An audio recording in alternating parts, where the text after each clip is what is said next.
Hi everyone, in this video we are going to talk about the structure of an HTML document. So what I'm going to do first is I'm going to create an HTML file first. Now I will be doing this for like maybe 1 or 2 more lectures, and then I'm going to basically skip this process, and when you come to the video you're going to see that I'd already created a file, an HTML file, and I've already generated that boilerplate in that HTML file. So first what I'm going to do is I'm going to click on this icon. This is going to say new file, and I'm going to call it 3.html_doc_structure. And I'm going to give it the extension of .html to make it an HTML file. So when you click on it and when you just hit enter, you open it up.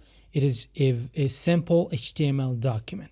Now, HTML files, they're actually HTML documents. So in this lecture, we just want to cover what is the basic structure of an HTML file. So when it comes to HTML files, they do have a specific structure that you need to follow.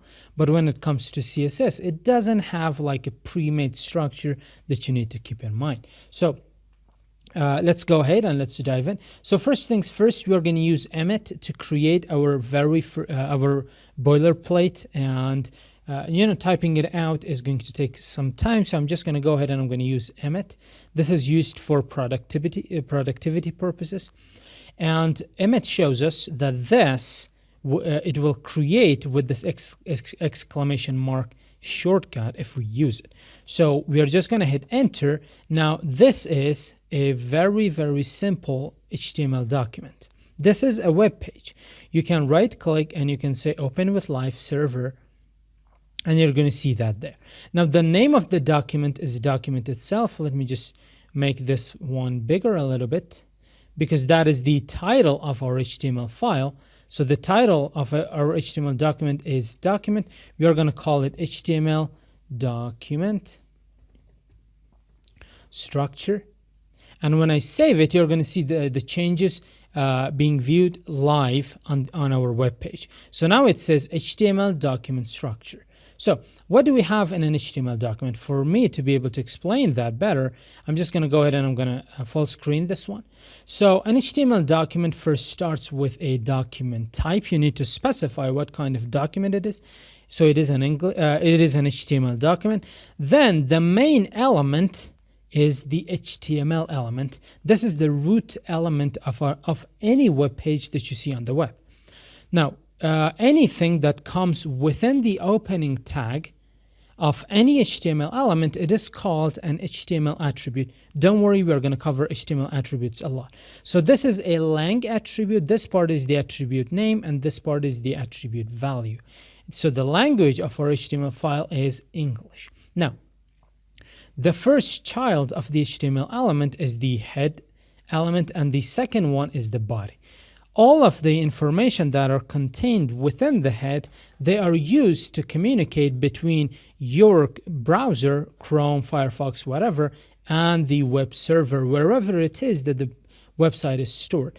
So none of this information will be shown on the web page, this information that I've highlighted. Only the title of our web page is going to be shown on the tab. So here we have a character set. Now a character set, you can read all this information about it.